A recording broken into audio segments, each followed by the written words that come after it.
Hey, okay. So for this lecture, there we go. I just wanted to quickly touch on a couple things that I want to make sure that you know from the videos that you watched in the last section. So, there we go. Oh, I'm in the wrong place again. Okay. So we're going to look at the subcortical nuclei, the cerebellum, and the brainstem quickly. This video shouldn't take very long. So you know about the basal ganglia already. One part of the basal ganglia that I want you to know about is, let's see, I need to move my picture again. Okay. One part of the basal ganglia that I want you to know about is the substantia nigra. That translates to black substance, and that's because of the neuromelanin that's in these cells. And I know that, again, was touched on in one of them. But so this right here, this is a healthy substantia nigra. And you can see right here, well, actually, sorry. This is a cross-section. It's not just the substantia nigra. It's a couple other things, too, like the red nucleus that you see here. And the cerebral aqueduct, which we'll talk about more in a second. But this is the bilateral substantia nigra on either side here. And this is a healthy one. It's good to have this difference in color there. Again, that's neuromelanin produced by dopamine, right? So the dopaminergic cells, if they're functioning correctly, they've got this darker color to them. This down here, this is an impaired substantia nigra, because you can see that it doesn't have as much of a dark coloration to it. I'm not sure if it actually takes on this like red color, like a wound. I think it actually just kind of takes on a pale color, but it definitely doesn't have that darker band of color that you would expect in a properly functioning substantia nigra. Why is that important? Well, the substantia nigra produces dopamine. It's one of the main dopaminergic areas of the brain, and actually that's related to Parkinson's. So in this one, you can see here when those cells are not producing dopamine, that then relates to Parkinson's. And Parkinson's, I'm sure you already know about this, but that leads to shaky limbs, differences in voice, which we'll talk about later, but essentially you get like a kind of a creaky voice will go along with Parkinson's disease. There's also some interesting emotional and cognitive effects of Parkinson's that not everybody has, but don't get talked about a lot. So there's some emotional changes that are also related to dopamine, and some cognitive effects too. Occasional hallucinations some people will report, and that is likely also related to dopamine. But the main symptoms that everyone has, the shakiness and the unsteady gait, the creaky voice, this is due to this lack of dopamine in the system. The substantia nigra and dopamine are also related to schizophrenia, addiction, emotion, and learning. So you can see that it's a really important part of the basal ganglia. The basal ganglia in general is actually also possibly related to stuttering, though that's kind of outside the scope of this class. I mean, it's not, but I usually talk about it in my 205 class. If you have questions about it, you can email me and I can tell you, but it's not something that I'm going to test on. Anyway, all right, so let's move on. Here's just a picture of how the basal ganglia go together. I thought it was pretty good to show you where it is in the brain. You can pause this video if you want to take a look at it, or these slides will be up online so you can just look at it there. Okay, now here's something that I'm not sure. I don't think the videos went into this in good detail. So Encephalon, you've probably heard of diencephalon. I think this gets brought up a lot in the text and in the videos. But encephalon is just a word that means brain. right? The telencephalon, that's the whole thing. That's what we usually think of as the brain. It's called the far brain. Those are the cerebral hemispheres. The rhinencephalon is just literally translates to nose brain, and that incorporates the olfactory tract bulb and the nasal mucosa. So it's going to be kind of right here in this region, right around here. The diencephalon actually doesn't mean, I mean, you can see that there's two halves, right? So we've got hemispheres to the diencephalon as well, but the di doesn't actually refer to two. It doesn't refer to there being two hemispheres. It actually means through brain. If you think of when you change the light bulbs in your car, if you use dielectric grease, that doesn't mean there's two types of grease in there or two types of electricity. That's coming from the same root word that just means through. So that type of grease is going to help the electricity move between the car's battery supply and the headlight. And so this, the diencephalon, is also where information is moving through from the telencephalon, the brain that we usually think of, the cerebral hemispheres, to the spinal cord. Now that doesn't mean it's just a pass-through area, that nothing important happens there. A lot of really important stuff happens there. That's just what the name means. Inside the diencephalon, you're going to find the thalamus, the hypothalamus, the pituitary gland, and the entire optic tract. Remember in the DTI, I showed you that the optic tract comes in and crosses over partially the right sides of each visual field, end up going to the left side of the brain.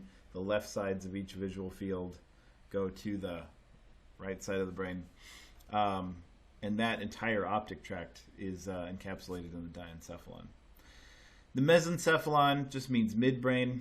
Interestingly, the metencephalon also means midbrain, so that's kind of strange. The mesencephalon is where you'll find the colliculus, the inferior and superior colliculus.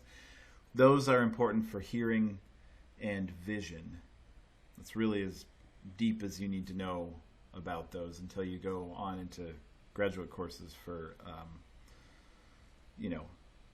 hearing anatomy, if that's your trajectory. Though if you're going for SLP, you probably won't even need to ever know that.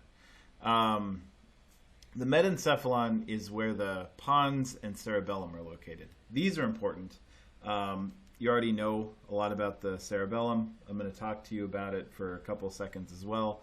But the pons is important for some of the speech and language functions of the brain, including breathing. So the pons and the medulla, which you can see is located in the myelencephalon, which means afterbrain, there's a circuit between the pons and the medulla that regulates breathing. So that's really important it's important for life, right? I mean, you can't live if you're not breathing, but it's also important for speech. We can't speak if we're not breathing either. And then the last section of the encephala is the spinal cord. You can see that it moves down from superior up here to inferior down here. So the most superior portion of starting at the diencephalon and moving down is the thalamus, the diencephalon. And then you move down through the mesencephalon, metencephalon, myelencephalon here, and then spinal cord here. So it goes superior to inferior, like that. There's a reason why I'm stressing that order. You should remember that. Okay. You know about the limbic system. That was in one of the other videos, but I just wanted to share with you a way that I remember the limbic system, and that is hippo hat. Right?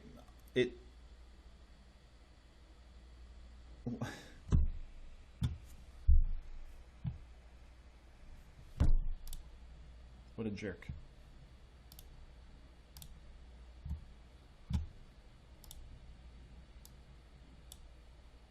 All right, sorry. That was unintended. Okay, there was hippo hat. All right, so hippo hat just means hippocampus, hypothalamus, amygdala, thalamus. If you remember hippo hat, you should know that it's hippocampus and then HAT, hypothalamus, amygdala, thalamus. All right, that's pretty much the only thing that I have extra that wasn't on the other videos. Here's a good organizational slide for the subcortical nuclei. These are all part of the limbic system, hippohat, and then also the cingulate gyrus and the perihippocampal gyrus. The caudate nucleus and the putamen together form the striatum. The globus pallidus and the putamen together form the lentiform nucleus. And then all of those together are the basal ganglia. So it's a crazy mixed up naming mess. I'm not going to ask you questions on that because I think it's kind of ridiculous. If I ask you questions, it'll be about specific things: the caudate, the putamen, the globus pallidus, the subthalamic nuclei, or the substantia nigra. I will not ask you about the striatum and the lentiform, but this does come up in the lab, so watch out for that. All right. Here's something about the cerebellum that I wanted to stress. Its formation is very similar to the cerebral hemispheres in terms of gray and white matter. So that shouldn't really surprise you though, right? The gray matter, again, is on the outside. In this picture it's pink, like a slight purplishy color. But that would be gray matter. That's where the actual cell bodies live. And then you've got white matter tracts inside again. And those white matter tracts are going to carry the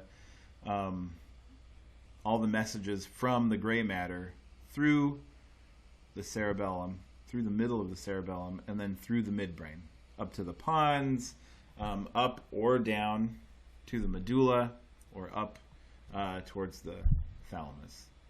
But the structure is the same. That's what you should remember. Gray matter on the outside, white matter on the inside. There is a time when this goes the other way, and that's going to be in the spinal column. We'll talk about that later, but you're going to have white matter on the outside, gray matter on the inside. That's the only time that it's backwards.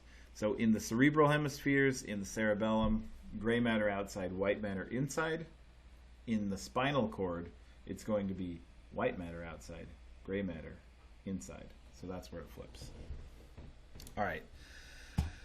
The cerebellum, you know this, it's essential for motor control. But if you damage it, you can end up with ataxia. And this can impact speech in addition to other motor movements. So ataxia, you've got a lack of coordination. So you just, unsteady gait, which goes along with lack of coordination. Changes in the motor speech process, which I should say are not just changes, they're uncoordinated changes. So you can expect some slurring, discoordination between the jaw and the lips, between the resonators and the rest of the mouth, between breathing and the articulators as well. You can end up with difficulty swallowing. So swallowing, which we'll talk about towards the end of the class, is a really difficult multi-stage process. We do it all the time, so it's not difficult for us to do, but in terms of all the motor coordination that's necessary, it's a sophisticated process, I guess I should say. And damage to the cerebellum can interrupt that sophisticated process. Nystagmus in the eyes. This is an interesting one. So nystagmus is going to be, if you look at someone's eye, and it should kind of just point pretty much straight at you.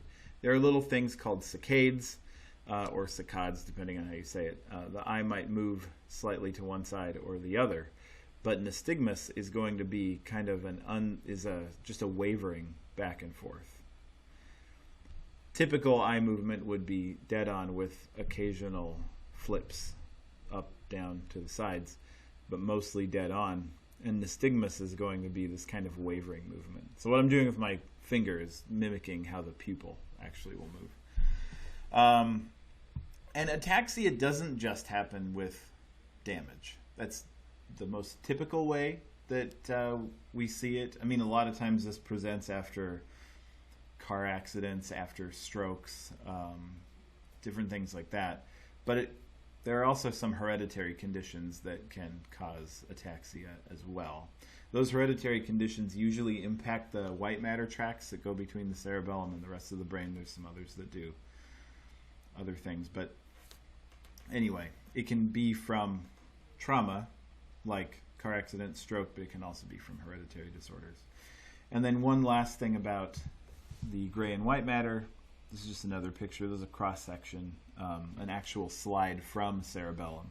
And you can see the gray matter out here and the white matter in here. This is fMRI. Again, gray matter on the outside, white matter on the inside. And then you can also see these large white matter tracts going up. So this is going from spinal cord up through, up towards the diencephalon. The thalamus is about here, but this is other parts, the metencephalon, the myencephalon, right here. This is likely the pons right here. So you can see that there are bundles of white matter tracts as well. Okay, next. This is a good slide for the brainstem. Again, you can pause it here, but these slides are going to be up online. The brainstem, what is important here? There's just a couple things I wanted to touch on that are important for this faster-paced online class. So this slide, I usually talk about the whole thing with my in-person class. We're definitely not going to do that. One thing that you should remember, which I mentioned before, is the pons and the medulla. There is this breathing circuit that goes between the two. So you can see here unconscious breathing controlled in the respiratory center of the pons. That also comes down to the medulla. We'll talk about that more when we get to breathing, but it's important to know here as well. And then you've also got these things called peduncles, which is just ped like foot. And so they're feet that extend up to the cerebrum or to the cerebellum. They're just white matter tracts is what a peduncle is. The medulla is also involved in keeping the heart rate at where it needs to be. So obviously the heart rate changes throughout the day depending on tasks, but the medulla is what's governing that heart rate and keeping it in line with whatever task you're doing. It also regulates blood pressure and also vomiting.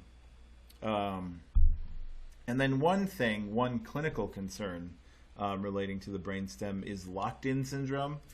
This is a super scary kind of thing. This ended up being where Stephen Hawking ended up having locked-in syndrome as his disease progressed before he died.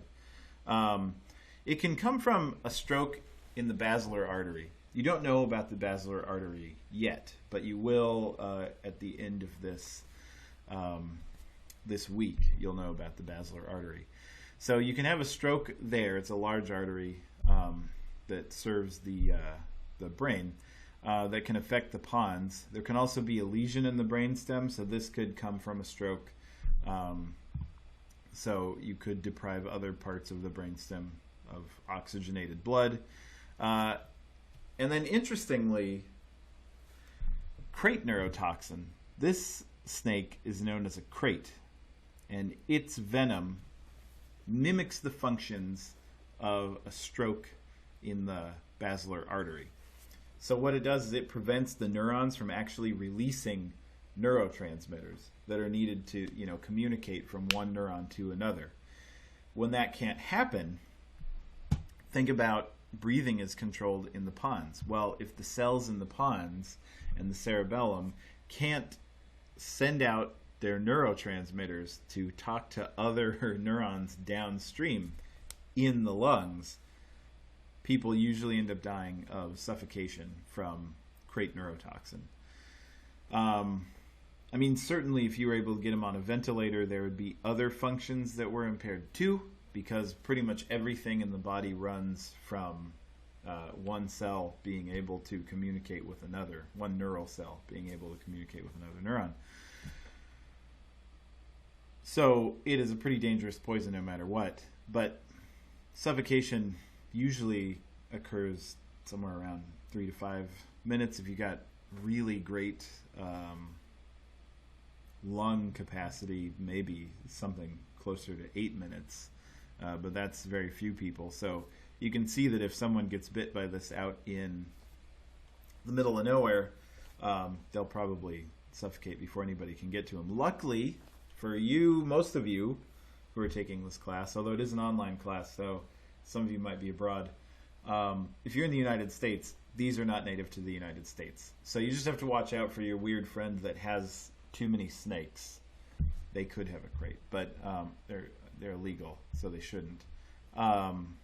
If you're in other parts of the world, I mean, check to see if you need to worry about crates. You probably know already if you do.